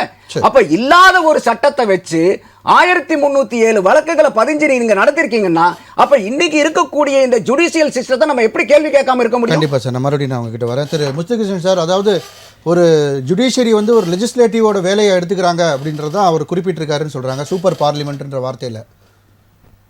இல்ல இப்ப சார் வந்து என்னன்னாக்க சுப்ரீம் கோர்ட்ல வந்து பிராக்டிஸ் பண்ணா தெரியும். ஏன்னா நாங்க 24 மணி நேரம் வேலை பார்த்துக்கோம், வேலையை முடிக்க முடியல, வக்கீலே வேலையை முடிக்க முடியல. அவ்வளவு வழக்குகள் இருந்தும் ஒரு வழக்கை வந்து நாங்க 4 பேர் இருந்து 5 பேர் ஃபாலோ பண்றோம். இருந்து ஜுடிஷியல் இருந்து ஒருத்தர் ஃபாலோ பண்றோம். இத்தனைக்கு அவ்வளவு வழக்கு இருக்கும்போது இந்த வழக்கு ஒரு அவ்வளவு சீக்கிரமா விசாரிச்சீங்க என்னென்ன இத இல்ல அவ்வளவு வழக்கு இருக்கும்போது இந்த வழக்கை மட்டும் இவ்வளவு வேகமா விசாரிச்சீங்கன்னு கேக்குறாங்க.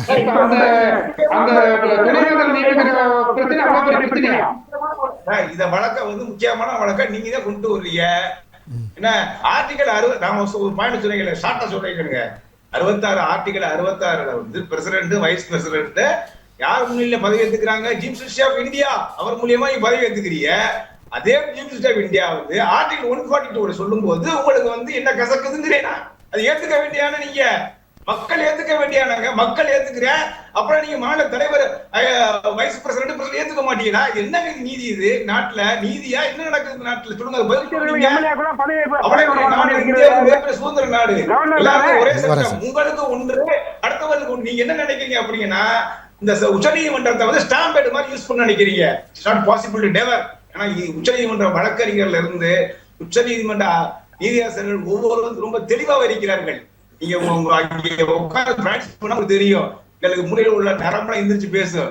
அந்த அளவுக்கு நாங்க வந்து ராத்திரி வேலை பார்த்துக்கிட்டு இருக்கோம். 4 மணி நேரம் தூங்குவோம் தெரியும். உச்ச நீதிமன்ற வழக்கறிஞர் பூராமே நீங்க பிராக்டிஸ் பண்ணி பாருங்க, உங்களுக்கு தெரியும். உங்களுக்கு களம் தெரியும். ஆனா எல்லாம் சொல்லுவாங்க உங்களுக்கு இவ்வளவு லீவே இல்ல, எங்களுக்கு லீவு இல்ல, நைட்டு உட்காந்து கேஸ் எடுத்துட்டே இருக்கு, ரெண்டும் முடியல. நீங்க ஆன்லைன்ல போட்டு வந்து ரெஜிஸ்டர் நம்பர் வாங்க, அப்படி இருக்குது. நீங்க நினைக்கிற மாதிரிலாம் இல்ல. சொல்லுங்க, நீங்க பெண்டிங் இருக்குது, இவ்வளவு வழக்கு 1000 வழக்கு இதா இருக்கு அப்படின்னு சொல்றாங்க. அதெல்லாம் உண்மைதான், இல்லைன்னு சொல்லல. ஏன்னால் அந்த வழக்கை பிரித்து பார்ப்பது கூட அங்கு அந்த ஆளுமை இல்லை, அலுவலக வேலைகள் இல்லை. என்ன நீங்க நாங்க கோரிக்கை வச்சோம், இத வந்து நாளா பிரிங்க. நார்த் இந்தியா ஒண்ணு, சவுத் இந்தியா ஒண்ணு, ஈஸ்ட் இந்தியா பிரிங்க.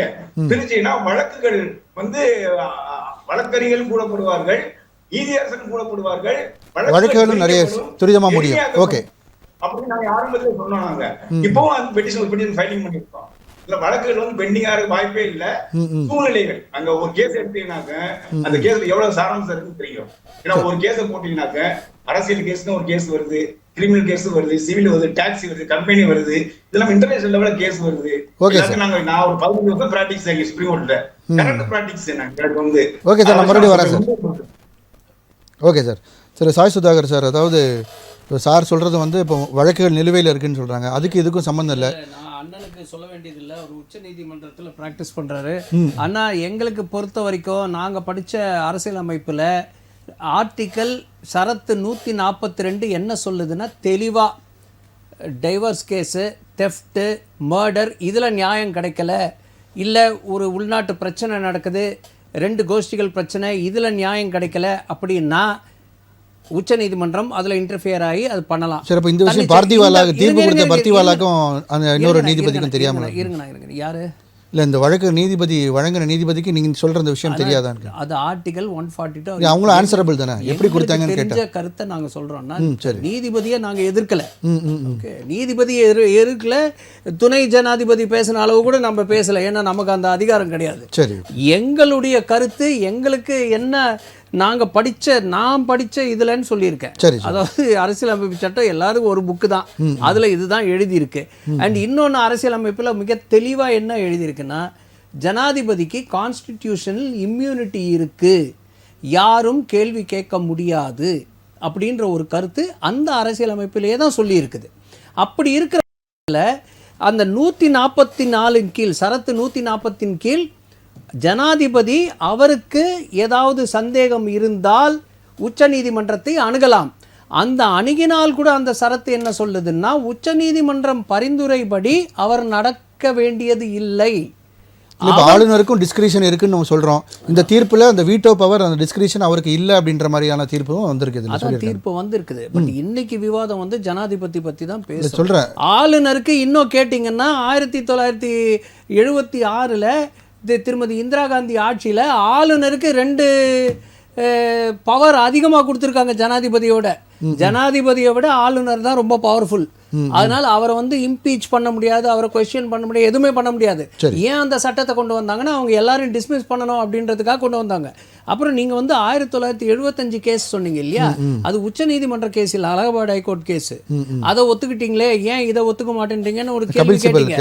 ஆனால் கபில் சிபல் அவர் மரியாதையோடு நம்ம தெரிவிச்சுக்க வேண்டியது என்னன்னா, அது வந்து அந்த தீர்ப்பு அரசியல் அமைப்பை நிலைநாட்டுவதற்காக கொண்டு வந்தது. ஏன்னா அவங்க வந்து எக்ஸ்டென்ஷன் கேட்டாங்க, எக்ஸ்டென்ஷன் பண்ணிக்கிட்டாங்க. 1975 பாராளுமன்ற தேர்தல் வந்திருக்கணும், அதை தவிர்க்க பார்த்தாங்க. அது அரசியல் அமைப்பை நிலைநாட்டுவதற்காக கொண்டு வந்த ஜட்ஜ்மெண்ட் தீர்ப்பு, அது அலகாபாத் ஹைகோர்ட்ல வந்த இருந்தாலும் அது காங்கிரஸ் கட்சிக்கோ அல்லது இந்திரா காந்தி அவர்களுக்கோ எதிரான தீர்ப்பு தானே. அவங்க அன்னைக்கு அதை வந்து எதிர்த்து யாரும் கருத்து சொல்லல.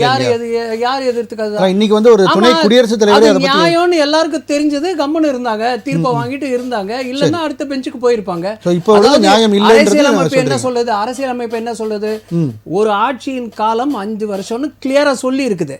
அப்போ அவங்க எக்ஸ்டென்ஷன் கோரும்போது என்ன பண்ணுவாங்க? அரசியலமைப்பை நிலைநாட்ட வேண்டும். இது வந்து அரசியல் அமைப்புக்கு இந்த தீர்ப்பு தவறுன்னு நான் சொல்லலை. இதை வந்து ஒரு அட்வைஸாக தான் கொடுக்க முடியும். நண்பர் சொன்ன மாதிரி நாங்கள் வந்து எங்கள் கையில் எடுத்துக்கிட்டு நாங்கள் அந்த பில் எல்லாம் நிறைவேற்றப்பட்டதாக நாங்கள் கருதுகிறோம், அதை சொல்லியிருக்க கூடாதுன்றது கண்டிப்பாக விக்கி இல்லை. அதாவது இப்போ உச்சநீதிமன்றம் வந்து இதை ஒரு அட்வைஸாக கொடுத்துருந்துருக்கலாம் தவிர அந்த மசோதாக்கள் நிறைவேறியதா கூறியது தவறுன்ற மாதிரி. அது எப்படி நான் என்ன சொல்றேன்னா, உச்சநீதிமன்றத்துக்கு அந்த அதிகாரம் இல்லாம தான் நீதியரசர்கள் அந்த அதிகாரத்தை வந்து கையில் எடுத்துக்கிட்டாங்களா? சார் சொல்றாரு 142ல அதெல்லாம் இல்லை, இவங்களா இதெல்லாம் சொல்றாங்க அப்படின்னா அதிகாரம் இல்லாமல் ஒரு, அதாவது அரசியலமைப்பு சட்டத்தில் இடம் இல்லாமல் ஜனாதிபதி, அதாவது நீதிபதிகளால் அதை சொல்ல முடியாது. ஏன்னா அரசியலமைப்பில் இருக்கிறத தான் அவங்க சொல்ல முடியும். அவங்களும் ரெஃபர் பண்ணிட்டு தான் வருவாங்க, இல்லாத ஒரு விஷயத்தை எடுத்துகிட்டு வந்து சொல்ல போகிறதில்ல. அப்புறம் இன்னொன்று வந்து அம்பேத்கர் தப்பு பண்ணிட்டாரா அப்படின்னா, அன்னைய காலகட்டத்திற்கு இருந்த சூழ்நிலைக்கு ஏற்றப்பட்ட சட்டங்கள் தான். அது காலத்திற்கு ஏற்ப பல விஷயங்கள் இன்னைக்கு இருக்கிற நடைமுறையில் பல மாற்றங்கள் தேவைப்படுது. எல்லா அரசியலமைப்பு சட்டங்களிலும் அந்த இது நம்ம வந்து எதிர்பார்க்கிறோம், தேவைகள் இருக்கு.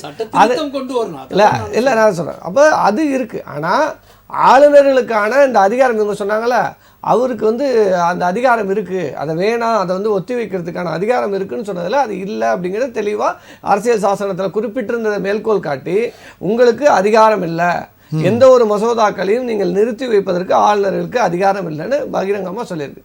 இது எங்கேயாவது சொல்லாத ஒரு விஷயத்தை எடுத்து சொல்லலை, அப்போ சொல்லியிருக்கு. அப்போ அதை தான் வந்து நம்ம பார்க்கணும். அப்போ இவங்களுக்கு என்னென்னா, இவங்களுக்கு எதிர்பார்த்த விஷயங்கள்லாம் நடக்கணும். நடந்தால் ஓகே, ஜட்ஜ்மெண்ட் நல்லா சரியாக இருக்குப்பா. எப்படின்னா பாபர் மசூதி இடிப்பு வழக்கில் அந்த தீர்ப்பு மாதிரி வந்ததுன்னா இவங்களுக்கு எல்லாம் சரியா இருக்கும். ஏன்னா பாபர் மசூதி இடிப்பு நான் முடிச்சிடறேன். இல்ல, பாபர் மசூதி இடிப்பு வழக்குல தீர்ப்பு கொடுத்த நீதியரசர்கள் எல்லாம் எந்த பதவிக்கு போனார்கள், எப்படி எல்லாம் இருக்கிறார்கள் என்கிறதெல்லாம் தெரியும். கடந்த கால வரலாறு இருக்கு. அதுவும் அந்த கலெக்டர் அந்த மாவட்ட கலெக்டராக இருந்தவர் அன்னைக்கு கோயிலை இழுத்து மூட சொல்லி ஒரு சிலையை கொண்டு போய் உள்ள வச்சுட்டு, அந்த சிலையை வந்து கோயிலுக்குள்ள இருக்கு, அதாவது மசூதிக்குள்ள இருக்குன்னு சொல்லி இஸ்லாமியர்கள் சொல்லும் போது உடனடியாக அதை இழுத்து மூடுன்னு சொல்லி அதிகாரம் கொடுத்து அந்த இடிப்புக்கு காரணமாக அமைந்தவர்களுக்கெல்லாம் அந்த கலெக்டர் எல்லாம் பிற்காலத்தில் எந்த பதவிக்கு வந்தார்கள் அப்படிங்கிறதெல்லாம் எல்லாருக்கும் தெரியும் சார். நீங்க சொல்ல வேண்டாம், தெரியுதுல்ல? அதான் சொல்றேன். அப்படிப்பட்ட தீர்ப்புகள் அப்படிப்பட்ட நபர்கள் எல்லாம் வழங்கினா இவங்களுக்கு பிரச்சனை இல்லை. சமீபத்தில் ஒரு நீதியரசர் வீட்டில் பார்த்தோம், கட்டுக்கட்டா பணம் எரிஞ்சுது. அந்த வீட்டில், அதுவும் அவர் வீட்டில், அவர் வீடு இருக்கிற ரூமுக்குள்ள அவ்வளவு பணம் எங்கிருந்து வந்ததுன்னே தெரியல, எரிந்திருக்கு. ஆனா அதை பற்றி எந்த ஒரு விசாரணையும் காணும், எதுவுமே நடக்கல, இன்னும் அப்படியே மூடி மறைச்சு. அப்ப அது போல, ஏன்னா இவர்கள் எதிர்பார்த்த விஷயங்கள்லாம் நடந்தா, இவர்கள் எதிர்பார்த்த விஷயத்திற்கெல்லாம் தீர்ப்பு அளித்தால் அவர்களுக்கு வெகுமதிகள் கொடுப்பார். ஆனா மாறாக இந்த மாதிரி எல்லாம் உண்மையாக ஜனநாயகத்தின் அடிப்படையில் நீதியரசர்கள் செயல்பட்டார்கள் என்றால் அவர்களை நாங்கள் விமர்சிப்போம். அது துணை குடியரசுத் தலைவரை இறங்கி வந்து விமர்சிப்பார். அவர் தான் சொல்லிட்டாரு, பாஜக காரர், அவர் RSS காரருங்க, அவர் அப்படிதாங்க பேசுவார்னு அவரே பாஜக ஒத்துக்கிட்டாரு. ஸோ அதனால ஒரு RSS காரரை கொண்டு வந்து உட்கார வைத்திருக்கும் போது அவர்கிட்ட நம்ம வேற என்ன எதிர்பார்க்க முடியும்? ஜனநாயகத்தை எதிர்பார்க்க முடியும்? காந்தியை சுட்டுக்கொண்ட கும்பல் அவர்கள்ட்ட என்ன எதிர்பார்க்க முடியும்? தேசிய கொடியை ஏற்றாத கும்பல் RSS கும்பல், அவர்கள்ட்ட வேற என்னத்தை எதிர்பார்க்க முடியும்? அப்ப இந்த நாட்டை வந்து அபகரிக்கணும்னு நினைக்கிற கும்பல் அங்க, அதை தான் நான் சொல்றேன். அப்ப அவர்களிடத்துல அதான் எதிர்பார்க்க முடியும். அதை தான் வந்து இந்திய துணை குடியரசுத் தலைவரும் பேசியிருக்கிறார். இங்க என்ன அப்படின்னா, இன்னைக்கு மாநில உரிமைகளை பறிப்பது மட்டுமல்லாமல் இந்த தேசத்தின் பன்முகத்தன்மையை சிதைக்கிற நோக்கத்தோடு RSSம் பாஜகவும் செயல்படுகிறது. அதற்கு எதிராக சட்ட போராட்டம் நடத்தி திராவிட முன்னேற்ற கழகம் மாதிரியான கட்சிகள் இன்னைக்கு எதிர்த்து குரல் எழுப்பும் போது இவர்களால் அதை பொறுத்து கொள்ள முடியல. அதை வந்து அவர்களுடைய ஓனர்கள் நேரடியா பேசாம இந்த மாதிரி ஏஜென்ட்டுகளாக போட்டிருக்க நபர்களை வாயை திறக்க வைக்கிறாங்க. Okay sir. திரு அண்ணாமலை சார், அதாவது இன்னைக்கு தமிழ்நாடே ஒரு இந்தியாவுக்கே ஒரு முன்மாதிரியான ஒரு தீர்ப்பை வாங்கி கொடுத்துருது, இதை பொறுக்க முடியாம தான் எல்லாரும் பேசுறாங்க அப்படின்றது தான் விக்கி அவர்கள் சொல்லக்கூடிய ஒரு கருத்து. முன்மாதிரி இல்ல, இது கேவலம். அது என்ன, நீங்க நீதிமன்ற தீர்ப்பு சொல்றீங்க, கொஞ்சம் கவனமா பேசுங்க சார். என்ன சுப்ரீம் கோர்ட் சொல்லி இருக்கு, அவர் ராகுல் காந்தி போல பேசி RSS தான் வந்து காந்தி கொலைக்கு காரணம்னு பேசி கண்டனம் தெரிவிச்சு இது பண்ணிருக்கு. அதை சொல்றாரு. சரி, அப்ப ராஜீவ் காந்தி கொலை குற்றவாளி கட்டிப்பிடிச்சு என்ன பண்றது? அவரை விடுவிச்சிட்டாங்க. விடுவிச்ச பிறகு தானே சார்? இல்ல இல்ல இல்ல இல்ல, court இது எல்லாரும் விடுவிச்சாங்க, நிரபராயனை விடுவிச்சாங்க. இல்லடா யாரு சொல்றது? யாரு அவர் திரு ஸ்டாலின் அவர்களை சொல்றாரு நினைக்கிறேன். யாரு சொல்றீங்க? யாரை சொல்றீங்க சொல்லுங்க. நீங்க யாரை சொல்றீங்க சார்? விடுதலை பண்ணதுக்கு பிறகு சொல்றீங்களா இல்ல ஜெயில போய் சொல்றீங்களா? ஜெயில போய் பேரறிவாளன்னா கட்டிப்பிடிச்சு வரவே அதான் ஸ்டாலின் அவர்களை சொல்றாரு. பேரறிவாளன். விடுதலை ஆனது பிறகு. ஓகே சார் விடுதலைக்கு பிறகு சார் அவங்க விடுதலையில இருந்து வெளில வந்துட்டாங்க. பாகிஸ்தான் தீவிரவாதத்தை ஆதரிக்கும் ஆம் ஆத்மி கூட இந்தி கூட்டணியில இருக்கிறவங்க யாரு? யார் பாகிஸ்தான் தீவிரவாதத்தை ஆதரிக்கிறாங்களா? இந்திரா சார் துபாயில போய் அரபு நாடு சேர்க்க கண்டுபிடிக்க தெரியுது, இங்க உள்ள முஸ்லீம்களை வந்து பார்த்தா எதிரா பார்க்க தெரியுது. அது என்ன கதை? என்ன நான் தான் கேக்குறேன், அந்த கதையை சொல்லுங்க. ஒரு நிமிஷம் பதில் சொல்றோம். இணையத்துல பேசுறேன். சொல்லுங்க அண்ணாமலை. இப்போ இந்த பிரச்சனைகள்லாம் ஒரே தீர்வு. முதல்ல பொது சிவில் சட்டம் வர வேண்டும். இந்த ஒரே நாடு ஒரே தேர்தல் வர வேண்டும். மூன்றாவது முக்கியமாக இந்த கொலிஜிய முறை ஒழிக்கப்பட வேண்டும். எப்படி சினிமாவில் அப்பா பையன் பேரன் கொள்ளு பேரன்ட்டு அவங்க தான் வந்து சினிமாவில் ஆதிக்கம் செலுத்த முடியுமோ அதை போல இருக்கு சுப்ரீம் கோர்ட் நீதிபதிகள் தேர்வு. இவங்களே தேர்ந்தெடுத்துக்கிறது மட்டும் நியாயமா? கோடிக்கணக்கான வழக்குகள் நிலுவையில் இருக்கும்போது இதை போல வந்து ஒரு சில வழக்குகளை மட்டும் எடுத்து விசாரணை பண்ணிட்டு இருந்தா இதுக்கே நேரம் செலவாகிட்டு இருந்தா மற்ற மக்களுக்கு என்னைக்கு நீதி கிடைக்கிறது? இவங்க கொலிஜிய முறையிலே தேர்ந்தெடுக்கப்படுறவங்க, அப்ப ஏதோ ஒரு சிண்டிகேட் இருக்குல்ல இவங்களுக்குள்ள, இது நியாயமான தீர்ப்பு வந்து நம்ம நாட்டு கிடைக்கணும் எப்படி நம்புறது? முதல்ல ஒழிக்கப்பட வேண்டியது இந்த கொலிஜிய முறை. கொலிஜிய முறை ஒழிஞ்சாலே இந்த வழக்குகள் இவ்வளவா இருக்காது. பிஜேபி அரசாங்கம் உடனடியாக இந்த நீதித்துறையில மிகப்பெரிய சீர்திருத்தத்தை கொண்டு வர வேண்டும். இந்த கொலிஜிய முறைக்கு ஒரு முற்றுப்புள்ளி வைக்க வேண்டும். அப்போது மட்டும்தான் இந்த கோடிக்கணக்கான வழக்குகளை விரைவாக தீர்க்கப்படும். நம்ம எல்லாருக்கும் நீதி கிடைக்கும். உச்சநீதிமன்ற தீர்ப்பை பிஜேபி கன்சல்ட் பண்ணிட்டு பண்ற மாதிரி ஒரு சட்ட திருத்தம் கொண்டு வந்துருவீங்களா? என்ன செய்யணும்னு சொல்றீங்க? நீதிமன்ற தீர்ப்பை எப்படி மாத்தணும்ன்றீங்க நீங்க? சார் நீதிமன்ற தீர்ப்பு இல்லைங்க சார். நான் என்ன சொல்றேன், இப்போ இவங்களே ஒரு கொலிஜியம் போட்டுக்கிட்டு இவங்களதான் நீங்க பரிந்துரைக்கணும்னு அரசாங்கத்துக்கு பரிந்துரைக்கிறது எப்படி நியாயம்? ஏன் வந்து ஒரு வெளிப்படைத்தன்மை இல்லை? சரி, ஓகே சார், நம்ம தொடர்ந்து பேசுவோம். திரு நந்தகுமார் சார், அதாவது இப்போ நீதித்துறைக்கு விடுக்கப்பட்ட ஒரு சவால் தான் இது, இந்த மாதிரியான விஷயங்கள் அப்படின்னு சொல்லப்படுது. ஒரு துணை குடியரசுத் தலைவரே பேசியது எந்த வகையில் நீங்கள் நியாயப்படுத்துறீங்களா? இப்படி இல்லை, இது நான் ஏற்கனவே சொன்ன மாதிரி யாருமே சட்டத்திற்கு அப்பாற்பட்டவர்கள் யாரும் கிடையாது. அது குடியரசுத் தலைவராக இருந்தாலும் சரி, சுப்ரீம் கோர்ட் ஜட்ஜாக இருந்தாலும் சரி. இன்றைக்கி ஒரு கோர்ட்டு ஜட்ஜ்மெண்ட்டை வந்து நம்ம கிரிட்டிசைஸ் பண்ணக்கூடாதுன்னா அப்புறம் அப்பீலுங்கிறது எதுக்கு? எதை எதிர்த்து நீங்கள் அப்பீல் போகிறீங்க? ஒரு ஜட்ஜ்மெண்ட் கொடுத்தது அந்த ஜட்ஜ்மெண்ட் சரியில்லைன்னு சொல்லிட்டு தானே அப்பீலே போகிறீங்க. இப்போ இதே வந்து ஒரு ஜெயலலிதாவினுடைய வழக்கில் என்னாச்சு? இன்றைக்கி வந்து ஸ்பெஷல் கோர்ட் வந்து குற்றவாளின்னு சொல்லிச்சு. உடனே ஹைகோர்ட்டில் வந்த ஒரு ஜட்ஜ் வந்து இல்லை அவங்கெல்லாம் நிரபராதின்னாங்க. திருப்பி சுப்ரீம் கோர்ட்டில் போய் ஜட்ஜ்மெண்ட் வருது. அப்போ எல்லாமே ஒரே வழக்கு எண்ணில் நடத்துறீங்க, ஒரே சாட்சியங்கள் இருக்குது, ஒரே டாக்குமெண்டேஷன் இருக்குது. அப்போ ஜட்ஜுங்களுக்கு மாறுறதுக்கு தகுந்த மாதிரி வந்து இங்கே தீர்ப்புகள் மாற தப்பு உங்களுக்கே தெரியும், கணக்கில் அந்த மிஸ்டேக் ஆயிடுச்சு. எப்படி அதே கணக்கு தானே வந்து கீழ்கோர்ட்லையும் இருந்துச்சு, அதே கணக்கு தானே இப்போ மேல்கோர்ட்லையும் போச்சு. அப்போ யாரோ ஒரு ஜட்ஜ் தப்பு பண்ணியிருக்கணுமா இல்லையா? ஆமாம், அது தப்புன்றது ஆப்வியஸாக தெரிஞ்சது. அப்போ அந்த தப்பு செய்யக்கூடிய ஆட்களுக்கு என்ன இந்த பிராயச்சித்தம் என்ன இருக்கு? இன்னைக்கு வந்து ஒரு அரசியல்வாதிகள் தப்பு பண்ணா அந்த அரசியல்வாதியை வந்து நம்ம வந்து வீட்டுக்கு அனுப்பலாம். பட் இந்த மாதிரி இருக்கிறவங்கள நம்ம என்ன பண்ண முடியும்? அப்ப இதெல்லாம் வந்து சட்டத்துல இருக்கக்கூடிய ஒரு பெரிய ஓட்டைகள் இல்லையா? இப்ப இவர் முத்துகிருஷ்ணன் சொன்னாரு, நாங்க வந்து கடுமையா உழைக்கிறோம் அப்படிங்கிறாரு, எங்களுக்கு நேரமே இல்லை, இவ்வளவுதான் இருக்கு. 4 பக்கத்துலயும் நான் வந்து ஒரு நார்த் ஈஸ்ட்டுக்கு ஒரு சுப்ரீம் கோர்ட், அது மாதிரி 4 தான் டிவைட் பண்ணா எங்களுக்கு வழக்குகள் ஈஸியா. நீங்க மாவட்டத்துக்கு ஒரு சுப்ரீம் கோர்ட் பிரான்ச் கூட கொண்டு வாங்க. நமக்கு தேவை வந்து மக்களுக்கு துரிதமா நடத்தி வழக்குகள் வந்து உடனடியா நிவர்த்தி பண்ணணும். அப்ப இப்ப அவர் என்ன சொல்றாருன்னா, எங்களுக்கு வந்து வேலைப்பளு எவ்வளவு இருக்கு தெரியுமான்னு கேட்கிறாரு. அப்ப இதே வந்து அரசியல்வாதிங்க வந்து எங்களுக்கு எவ்வளவு வேலைப்பளு இருக்கு தெரியுமான்னு இந்த படத்துல தான் சத்யராஜ் கேட்பாரு, ஒரு அரசியல்வாதியா இருக்கிறது எவ்வளவு கஷ்டம் தெரியுமான்னு. அப்ப அதை வந்து நீங்க ஒத்துப்பாங்களா? ஒவ்வொருத்தருக்கும் அவங்கவுங்க வேலையில கஷ்ட நஷ்டங்கள் இருக்கத்தான் தெரியும். அதனால என் கஷ்டம் உங்களுக்கு புரியுதா, என் கஷ்டம் உங்களுக்கு புரியுதாங்கிறது இல்ல. மக்களுக்கு சேவை செய்யறதுக்கு வரீங்களா, நீங்க ஒரு தொழிலா பண்ணும்போது அதை நீங்க கஷ்ட நஷ்டத்தை நீங்க தான் அனுபவிச்சாகணும். அப்போ இவ்வளவு தூரம் உங்களுக்கு ஏற்கனவே ஒரு 5 கோடியே 10 லட்சம் வழக்கு வந்து நிலுவையில் இருக்கும்போது இப்போ வக்ஃபுலையும் அவங்க என்ன சொல்றாங்க, கலெக்டர் தான் வந்து இதெல்லாம் எக்ஸாமின் பண்ணணுமா, எது வக்ஃபு ப்ராப்பர்ட்டின்னு அதை கோர்ட் பண்ணக்கூடாதுன்றாங்க. ஏற்கனவே நான் சொன்ன மாதிரி இந்த 2 கோடியே 90 லட்சம் வழக்குல 66% வழக்குகள் வந்து சிவில் வழக்குகள், லேண்ட் அண்ட் ப்ராப்பர்ட்டி டிஸ்பியூட்ல. அதுல முடிக்க முடியாம உங்களுக்கு கோடிக்கணக்கான வழக்கு வச்சுட்டு இருக்கிறீங்க. இப்ப ஏற்கனவே வக்ஃப்ல இருக்கக்கூடியது 8 லட்சம் ப்ராப்பர்ட்டிக்கு மேல. அதை கொண்டாந்து எங்க கிட்டே திருப்பி கொடுங்க, நாங்க வந்து அதை போய் பார்த்து நாங்க வந்து இது வக்ஃபா இல்லையான்னு சொல்றோம்னா இதெல்லாம் வந்து சிரிப்பா இல்லையா? அப்ப நீங்களே எங்களுக்கு மேல தலைக்கு மேல பாறாங்கல் இருக்குது, அந்த அளவுக்கு வேலை இருக்குன்றீங்க. திருப்பி வந்து இருக்கக்கூடியதெல்லாம் நீங்க வந்து என்னென்னலாம் நீங்க வந்து வக்ஃபா இல்லையாங்கிறத பூரா நாங்க பண்றோம்னா அப்ப கலெக்டர் யாரு? கலெக்டர் தானே இன்னைக்கு வந்து அட்மினிஸ்ட்ரேஷன் ஹெட். வக்ஃபு வந்து நியாயமான விஷயம் சொல்றீங்களா நீங்க? ஆமா, இன்னைக்கு ஒரு கலெக்டர்ங்கிறது யாருங்க? அவங்க யார் கீழே இருக்காங்க? ஸ்டேட் கவர்மெண்ட் கீழே இருக்காங்க. இப்போ இன்னைக்கு யாரோ ஒருத்தர்னா நான் போய் இப்போ உதாரணத்துக்கு என்னுடைய ஊர்ல ஒரு கிராமத்துல வந்து எனக்கு இன்னைக்கு வக்ஃபுல ஒரு ப்ராப்ளம்னாக்கா நான் இங்க இருந்து கோர்ட்டுக்கு ஓடுறதா?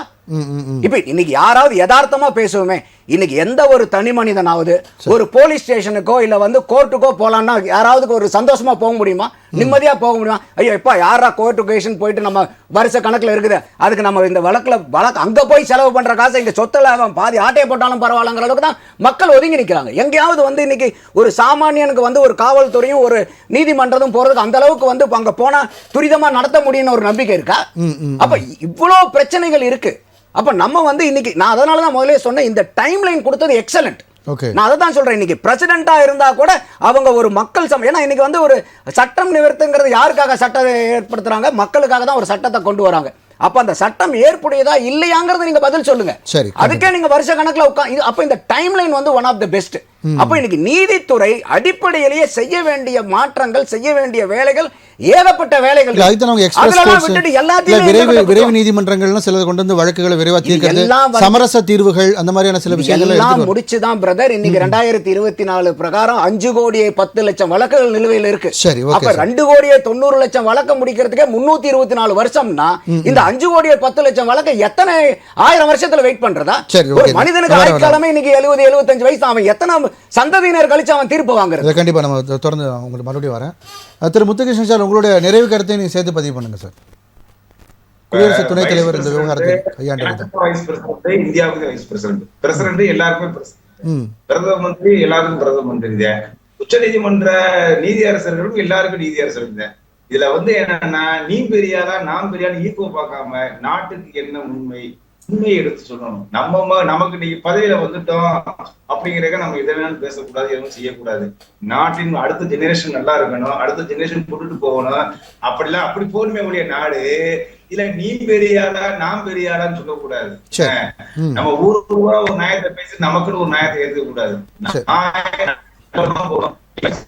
பேசுறீங்களா நீங்க பேசுங்க விட்டபடியே தவறுதான். எங்களை பொறுத்தவரை நீங்க அத வந்து வேற மாதிரி நீங்க பண்ணணும். அந்த ஆர்டிகளை மாத்தணுமா, ஒரு பார்லிமெண்ட் கூட்டத்தை போடுங்க. 142 செக்ஷன் 2 வரைக்கும் இருக்குது. அக்ரிமெண்ட் பண்ணுங்க, பார்லிமெண்ட் இம்ப்ளிமெண்ட் பண்ணி உள்ளுக்க வாங்க நீங்க. அது வந்து கரெக்ட் வே. நீங்க வந்து அந்த மாதிரி போடணும் பண்ணணும். இதை வந்து ஒரு ஜுடிஷியலை கேவலப்படுத்துற மாதிரி இருக்கு ஒரு பேச்சுக்கள் அடைந்து வந்து ஒரு டிபேட்டாவே பேசணும், உங்க கோர்ட்லயே பேசணும். ஒரு ஜுடிஷியலை வந்து இவ்வளவு ஒருத்தர் பேசிருக்காரு. நானே பிஎல் எடுத்து வச்சிருக்கேன் சார், பிஎல் எடுத்து வச்சிருக்கேன். அதை போடுவோமா யோசிச்சுக்கிட்டு இருக்கேன். அவ்வளவு பெரிய ஜட்ஜ்மெண்ட்ஸ் எல்லாம் இருக்கு நமக்கு. அதாவது இந்த 142 ஓவர் பண்ண ஜட்ஜ்மெண்ட் நிறைய ஜட்ஜ்மெண்ட் இருக்குது. வந்து நமக்கு தான் இந்த அசிங்கம். இது நம்ம வைஸ் பிரசிடென்ட் நம்ம தான் பேசுறோம். கட்சிங்கிறது வேற. புரியுது சார். உங்களுக்கு கருத்துக்கு நன்றி சார். நன்றி. அண்ணாமலை அதாவது அதுக்கு பார்லிமெண்ட்ல வந்து அதை வந்து சட்டமா கொண்டு வாங்க, பட் இப்படி பொதுவெளியில பேசுறது தவறுன்றது உங்க கருத்தா இருக்கு. நன்றி திரு அண்ணாமலை சார். உங்களுடைய நிறைவு கருத்து. நீதிபதிகள் தங்கள் வரம்பை புரிந்து கொண்டு நாட்டின் நலனுக்கேற்ப சட்டத்தின்படி ஒழுங்காக புரிந்து கொண்டு தீர்ப்பளிக்க வேண்டும். வாய்க்கு வந்தபடி எல்லாம் பேசக்கூடாது. ஜனாதிபதிக்கே அண்ணாமலை சார், நீங்க பேசின விஷயத்துக்கெல்லாம் நீங்க தான் பொறுப்பு. நீங்க நீதிமன்றத்தை வந்து கடுமையா வந்து சாடி பேசுறீங்க, நீதிபதிகளையும் கடுமையா விமர்சிக்கிறீங்க. ஓகே. இல்ல ஜனாதிபதி இந்த நாட்டுக்கு தலைவர். என்ன ஒரு அது தெரிய ஒரு பழங்குடி பெண்மணி, நீ அவங்களுக்கே உத்தரவு போடுறீங்கன்னா அப்ப என்ன இது ஜனநாயகம்? நன்றி முத்துகிருஷ்ணன் சார். 2 பேர் பேசினா கேட்காது. நன்றி சார். நன்றி. திரு அண்ணாமலை சார் நன்றி சார். நன்றி. திரு விக்கி, உங்களுடைய நிறைவு கருத்து பார்த்தீங்கன்னா ஜனநாயகத்தின் அடிப்படையில், அரசியலமைப்பு சட்டத்தின் அடிப்படையில் இன்றைக்கி நீதிமன்றங்கள் நீதியரசர்கள் தீர்ப்பு வழங்கியிருக்கிறாங்க. இங்கே மாநில சுயாட்சிக்கான உரிமை குரலாக திராவிட முன்னேற்ற கழகம் ஒரு விஷயத்தை எடுத்திருக்கு, அதில் வெற்றியும் கண்டிருக்கு. இது மற்ற மாநிலங்களுக்கு முன்னுதாரணமாக இன்றைக்கி அமைந்திருக்கிறது. டீலிமிட்டேஷன் போன்ற பல விஷயங்களை ஒன்றிய பாஜக அரசு இங்கே இருக்கிற மாநில உரிமைகளை பிடுங்குவதற்கு பல்வேறு முயற்சிகளை செய்யுது. ஸோ அதற்கு எதிராக நாம் வந்து சட்டமன்றங்களை தீர்மானம் ஏற்றோம், தீர்மானங்களை ஆளுநர்களுக்கு அனுப்புகிறோம். ஆளுநர்கள் இது மாதிரியான செயல்களை செய்யும்போது இந்த தீர்ப்பின் மூலமாக அது மற்ற மாநிலங்களுக்கும் ஒரு உதாரணமாக அமைஞ்சிருக்கு. ஏன்னா இது இன்னைக்கு மட்டும் மாநில சுயாட்சி குறித்து திமுக பேசலை.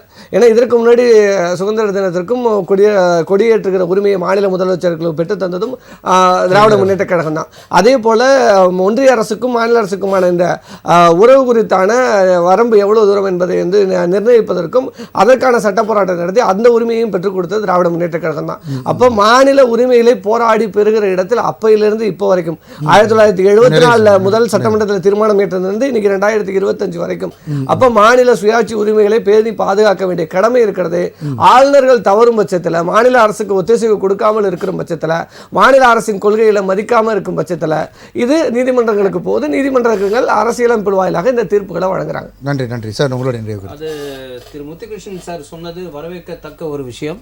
அதாவது நாளாக பிரித்து ஈஸ்ட் வெஸ்ட் நார்த் சவுத்துன்னு இது உச்சநீதிமன்றம் அமைத்தால் விரைவு அது யார் பொறுப்புன்னு தெரியல, உச்சநீதிமன்றமா இல்லை அரசாங்கமான்னு தெரியல, அது அவங்க தான் முடிவு பண்ணணும். ஆனால் அது வரவேற்கத்தக்க கருத்து. இன்னொன்று, இப்போ நம்ம துணை ஜனாதிபதி அழகாக சொல்லியிருக்கிறார், லெஜிஸ்லேச்சர், ஜுடிஷரி, எக்ஸிக்யூட்டிவ் அவங்க தனித்தனியாக அவங்க வேலைகளை செய்ய வேண்டும், இன்னொருத்தர் வேலையில் அவங்க வந்து தலையிடக்கூடாது அப்படின்னு சொல்லியிருக்காரு. அது வந்து அரசியலமைப்பு சட்டம்படி அது சரியான பார்வை தான். அப்புறம் ஒரு முக்கியமான விஷயம், சகோதரர் வந்து ஆர்எஸ்எஸும் பாஜகவும் இது வந்து இந்துக்கள் நாடு அப்படின்னு சொல்றாங்கன்னு சத்தியமா பாஜகவோ ஆர்எஸ்எஸ் சொல்லவில்லை. 1946 முக்கியமான தெரிஞ்சுக்கணும், பொறுமையா மக்களுக்காக இது 1947 முகமது அலி ஜின்னா அவர்கள் உயர்திரு முஸ்லிம் லீடர் அவர் என்ன சொன்னார்னா, இந்த நாடு இந்துக்கள் வாழக்கூடிய இந்துஸ்தான், இங்க முஸ்லிம்கள் சேர்ந்து வாழ இயலாது, அதனால் எங்களுக்கு முஸ்லிம் நாடு பாகிஸ்தான் வேண்டும் அப்படின்னு அவர் தான் பிரிச்சு காட்டினாரு. இது இந்துஸ்தான், அது பாகிஸ்தான் அவர் தான் பிரிச்சாரே ஒழிய இல்ல.